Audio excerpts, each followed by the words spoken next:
Hello everyone, आप सब कैसे हैं। मैं उम्मीद करता हूं कि बहुत अच्छे होंगे और अपनी पढ़ाई को बहुत अच्छे से कर रहे होंगे। मैं आकाश कुमार बढ़ाना आईसीटी वर्चुअल क्लासरूम में आपका बहुत बहुत स्वागत करता हूं मेरे प्यारे बच्चों। जैसा आपको पता है मेरे प्यारे बच्चों, बेसिकली हमारी आपका 11वीं क्लास है और 11वीं क्लास में हम लोग आपका ज्योग्राफी का आपका देख रहे थे और चैप्टर नंबर 13 हम लोग आपका पढ़ रहे थे। ठीक है। और इसी चैप्टर में हम लोग आपका देख रहे थे महासागरीय जल का संचलन हम लोगों ने देख लिया था। तो कल जो पढ़ाया था पहले हम उसका रिवीजन करेंगे फिर आगे बढ़ेंगे। ठीक है। जैसे हमने देखा कि महासागर का जल कैसा है, आपका स्थिर नहीं है, बल्कि क्या है, स्थिर ना होकर महासागर का जल आपका गतिमान है, यानी कि हमेशा उसमें कुछ ना कुछ मूवमेंट आपका होता रहता है। और इसकी भौतिक विशेषता है तापमान, खारापन, घनत्व, बाह्य बल, सूर्य, चंद्रमा, वायु अपने प्रभाव से महासागरीय जल को गति प्रदान करती है। महासागरीय जल आप जानते हैं दोनों तरह का होता है। जो जो अगर हम उसकी अब गति करने की बात करें तो आपका क्षैतिज और ऊर्ध्वाधर दोनों दिशा में आपका गति करता है। ऐसा करता है, दोनों दिशा में आपका गति करता है। तो महासागरीय धारा एवं लहरें आपका इनसे संबंधित है। अब जैसे अगर आप बात करें कि क्षैतिज कैसे चलती है, जो लहरें होती है मैंने कल भी बताया था, आपकी धारा और जो आपके लहरें हैं वो आपका क्षैतिज दिशा में गति करती है। जबकि ज्वार और जो भाटा है कैसी हैं, ज्वार और भाटा वो ऊर्ध्वाधर, क्योंकि वो क्या चलती है, सीधी खड़ी होकर चलती है। वो कैसी है आपका, ज्वार और भाटा आपका ऊर्ध्वाधर गति करती है। महासागरीय धारा एक निश्चित दिशा में बहुत बड़ी में जल का लगातार बहाव है, जबकि तरंगे जल की क्षैतिज गति है। धाराओं में जल एक स्थान से दूसरे स्थान पर पहुंचता है। ऐसे होता है, जब जल बहेगा एक स्थान से दूसरे स्थान जाएगा। क्लियर है। और जबकि तरंगे जल में गति नहीं करती, लेकिन तरंगे के आने बढ़ने के प्रक्रम जारी रहता है। ऊर्ध्वाधर गति महासागर एवं समुद्रों में जल के ऊपर उठना और नीचे गिरने से संबंधित है। सूर्य एवं चंद्रमा आकर्षण के कारण महासागरीय जल दिन में 2 बार ऊपर उठता है और आपका नीचे गिरता है। ऐसे होता है, 2 बार ऊपर जाएगा, 2 बार नीचे उठेगा। मेरा क्वेश्चन था, कल मैंने आपसे पूछा था कि एक दो जो आपके ज्वार भाटा आती है उनके बीच का समय का अंतर कितना है, ये हमको देखना है। क्या करना है, ये हमको आपका देखना है। ठीक है, ये मैंने आपको बताया। और आधे स्थल में ठंड का प्रवाह हम देखते हैं कि जो हमारा नीचे का प्रसार है, समुद्र का जो पानी है नीचे का, उसका जल ठंडा होता है और नीचे का जल ऊपर, ऊपर का जल नीचे आता है और इसी से आपका चीजें होती है। फिर उसके बाद हम आपके तरंगों को बात कर रहे थे कि तरंगे वास्तविक ऊर्जा है और जो कि महासागरीय सतह के आर पार गति करती हैं। तरंगों में जल के कण छोटे वृत्ताकार रूप में कार्य करते हैं, गतित ऊर्जा प्रदान करती है जिससे तरंगे उत्पन्न होती हैं। तरंगे महासागर में गतित करती है, ऊर्जा रेखा आपका जो है इससे मुमुक्त होती है और सतही जल के गहरे स्थिति कारण प्रदर्शित होती है। जैसे तरंगे महासागर पर पहुंचती हैं, उनकी गति कैसी हो जाती है, कम हो जाती है। गंतव्य के माध्यम से आपस में संघर्ष होने के कारण गहराई में तरंग धैर्य आधे से कम रहता है। यानी कि तरंग धैर्य का मतलब हम कल आपका पढ़ रहे थे और कुछ परिभाषा हमने देखी। तरंग धैर्य मैंने बताया था, दो लगातार शिखाओं और गर्तों के बीच में जो आपका क्षैतिज दूरी होती है उसको हम क्या कहते हैं, आपका तरंग धैर्य कहते हैं। तो क्या है, दो लगातार शिखर और आप गर्तों के बीच की जो दूरी है वो आपका तरंग धैर्य जो है आपका कहलाती है। ठीक, ये हमको पता होना चाहिए। बड़े समुद्र में खुले जाने वाले तरंगे की ओर बढ़ती है और वायु से ऊर्जा अवशोषित होती है। अधिकतर जल के विपरीत दिशाओं में उत्पन्न करती हैं। और ध्यान रखिए, जल को गति देने में अगर कोई कार्य करता है तो आपको पता होना चाहिए, सूर्य, चंद्रमा और पवन, तीन ऐसे फैक्टर हैं जो आपका जल को गति देने का काम करते हैं। और इसी में मैंने आपको तब भी बताया था कि जो तरंगे हैं वो जल के विपरीत दिशा में गति करती है। क्या होती है, तरंगे जल के विपरीत दिशा में गति करती है। जब दो नोट या उससे कम वाली समीर शांत बहती है तब छोटी उमिकाएं बनती हैं तथा गति बढ़ाने के साथ साथ इनका आकार बढ़ता है। जब तक इनके टूटने के सफेद बुलबुले नहीं बनते पास के तट पहुंचने पर सफेद बुलबुले सरफ में सिर्फ घुलकर तरंगों में 1000 किमी की किलोमीटर की यात्रा करते हैं। ठीक, एक तरंग का आकार उनकी उत्पत्ति को आपका दर्शाता है, अपेक्षे ढाल बनाता है और स्थानीय वायु के कारण भी कम आपका नियति गति करता है और आपका जो है स्थलों को और आपका दूसरे में तरंग की उच्चतम बिंदु का पता करता है। ठीक, अब देखिए, आप देखते हैं कि दूसरे गोलार्ध में तरंग उच्चतम बिंदु पर पहुंचती है।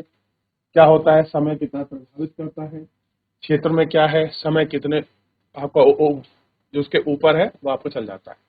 तरंग की गति को देखिए, तरंग की जो गतियां हैं क्योंकि वायु को आपका प्रभावित करती हैं। कैसी होती है तरंग की गति, वायु को आपका प्रभावित करने वाली गति होती है। ठीक, और जबकि गुरुत्वाकर्षण बल के शिखर को नीचे की ओर खींचती है। गिरता हुआ जल पहले गर्त के ऊपर धकेल देता है, फिर तरंग नई स्थिति में गति करता है। ठीक, और नीचे की गति आपका इसके कारण वृत्ताकार होती है और इसको इंगित करता है, ना कि आती हुई गति तरंग पर। तो ध्यान दीजिए, तरंग की गति है और वायु को जल को प्रभावित करती है, जबकि गुरुत्वाकर्षण बल तरंगों के शिखर को नीचे खींचती है। कैसे करती है, नीचे की तरफ आपका क्या है, ड्रॉप करती है। तरंग नई स्थिति में गति करती है और वृत्ताकार होती, इंगित करती है। ठीक, और वस्तुओं का आह्वान गति और ऊपर की ओर जो है आपकी जाती है तरंग। ठीक, और लौटती हुई आपका पीछे की ओर आपका नीचे की ओर जाती है। ठीक है ना। अब देखिए, बात कर रहे हैं ज्वार और भाटा। चंद्रमा एवं सूर्य के आकर्षण के कारण दिन में 2 बार समुद्र तल का नियत मतलब एक कांस्टेंट है, ऐसा होगा ही होगा कि क्या होता है, जल ऊपर उठता है और आपका नीचे गिरता है। ठीक, उसको ज्वार भाटा कहा जाता है। जलवायु संबंधी प्रभावों में वायु एवं वायुमंडलीय दाब में परिवर्तन के कारण जल की गति मुहिम ज्वार भाटा की तरह नियत होती है। ज्वार भाटा का स्थानीय एवं कालिक रूप से अध्ययन बहुत ही जटिल है, क्योंकि इसकी आवृत्ति परिणाम और ऊंचाई में बहुत अधिक विभिन्नता है। चंद्रमा के गुरुत्वाकर्षण के कारण कुछ हद तक सूर्य के गुरुत्वाकर्षण बल और ज्वार भाटाओं से उत्पत्ति है। यानी कि अगर आप देखेंगे, जो आपका ज्वार भाटा आती है उसमें सूर्य का ग्रेविटेशनल फोर्स, चंद्रमा का ग्रेविटेशनल फोर्स, ये आपका मैटर करते हैं। जो आप टाइड को क्या करते हैं, अपना खींचते हैं किसकी तरफ, ऊपर की तरफ।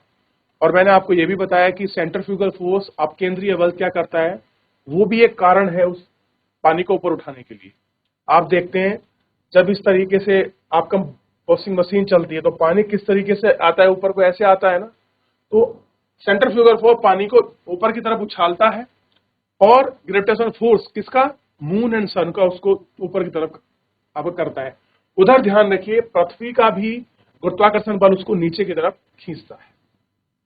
तो ध्यान दीजिए, दूसरा कारक है सेंट्रीफ्यूगल फोर्स यानी कि अपकेंद्रीय बल, और गुरुत्वाकर्षण को संतुलित करता है। यही वो फोर्स है जो इनको आपका संतुलित करता है। ठीक, देख लिया आपने, संतुलित करता है। गुरुत्वाकर्षण बल, अपकेंद्रीय बल दोनों को मिलाकर पृथ्वी पर 2 महत्वपूर्ण ज्वार भाटाओं को उत्पन्न करने के लिए उत्तरदायी है। चंद्रमा की तरफ से पृथ्वी का भाग ज्वार भाटा उत्पन्न होता है, जबकि विपरीत भाग का अपकर्षण उसकी दूरी के कारण कम होता है। अपकेंद्रीय बल दूसरी तरफ में ज्वार भाटाओं को उत्पन्न भी करता है। ये क्या होती है, उससे उत्पन्न भी होती है। क्लियर है। तो ये था ज्वार भाटाओं से उत्पन्न आपका संबंधित चीजें। ठीक, ये हमको ध्यान देना है। देख लिया, तो ये इस तरीके से है। अब अच्छा, थोड़ा सा यह ध्यान देने वाली बात क्या है, ये थोड़ा सा ध्यान दीजिए। ज्वार भाटा उत्पन्न करने वाले इन दोनों बलों के बीच अंतर है, यानी कि चंद्रमा का गुरुत्वाकर्षण बल और अपकेंद्रीय बल।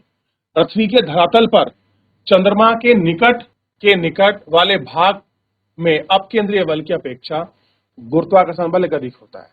यानी कि जो भाग पृथ्वी के नियरेस्ट है उस पर आपका ग्रेविटेशनल फोर्स ज्यादा लगेगा as to compare centrifugal force यानी कि अपकेंद्रीय बल के।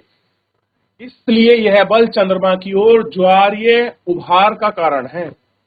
चंद्रमा का गुरुत्वाकर्षण पृथ्वी की दूसरी तरफ कम है क्योंकि यह भाग चंद्रमा से अधिकतम दूरी पर है। कैसे है? चंद्रमा से अधिकतम दूरी पर यह आपका बना हुआ है। यह चंद्रमा से दूर अधिकतर है। यह अपकेंद्रीय बल को प्रभावित करता है। यह चंद्रमा से उभार पैदा करता है। पृथ्वी के धरातल पर क्षैतिज ज्वार उत्पन्न करने के लिए ऊर्ध्वाधर बलों में अधिक महत्वपूर्ण ज्वारीय बल पैदा होता है। तो इस तरीके से आपका एक पूरा प्रोसेस है जो आपका ज्वार भाटाओं को उत्पन्न करने के लिए रिस्पॉन्सिबल है, या उनको सारा कारक है, जो इस चीज को आपका फोकस कराता है कि किस प्रकार से जो है आपका इसमें आपका ज्वार भाटा उत्पन्न। तो ये हमको देखना है। और ऐसे ही आपका कनाडा है, और कनाडा में फंडी खाड़ी में ज्वार भाटा, ये अगर आप देखोगे तो विश्व का सबसे ऊंचा, अगर आप ज्वार भाटा देखोगे, नवस्कोविया में स्थित फंगस की खाड़ी में आता है, और ये 15 से 16 मीटर ऊंचा होता है। तो काफी ऊंचा होता है। इसको हम लोग नेक्स्ट लेक्चर में देखेंगे। ऐसी स्थिति में आपका ज्वारीय उभाव होता है। क्लियर है? ये आपको थोड़ा ध्यान रखना है। मान लीजिए सन है, सन मून एक पापा कैटेगरी है। गुरुत्वाकर्षण बल लग रहा है तो ऐसे लगेगा, और ज्वारीय बल लगेगा ऐसे, और अब केंद्रीय बल होगा ऐसे। इस दिशा में पूरा ये चीजें आपको बड़े स्पष्ट रूप से दिखाई देंगी। बाकी हम इनको बहुत अच्छे से आपका गौर करके भी इनको पढ़ेंगे और आपका देख लेंगे क्या चीजें हैं और किस प्रकार से हम इनको एक एक करके आपका देखते हैं। ठीक है, देख लिया आपने? तो इस प्रकार से आपका ये सारी चीजें इसमें आपको देखने के लिए मिलेंगी। ठीक है, देख लिया? तो क्या तक डाउट किसी का? चलिए, देख लिया आपने? किसी का कोई डाउट? चलिए, यहां तक आपने देख लिया। अब इस तरीके की कुछ आपके उभार होते हैं जो बनते हैं। ठीक है, उभारों को भी आपने बात कर ली कि किस तरह के उभार जो है आपके बन जाते हैं। ठीक, चलिए, तो इतना हमने पूरा देख लिया। शेष को हम लोग, एक बार मैंने आपसे कहा था कि आप तरंग सी गति, ऊंचाई, तरंग धैर्य, आयाम, लैम्डा, ये सब एक बार पढ़ लीजिए ताकि आप कंफ्यूज ना हो। तो फिलहाल आज के लिए इतना ही करेंगे। मिलेंगे नेक्स्ट लेक्चर में। धन्यवाद।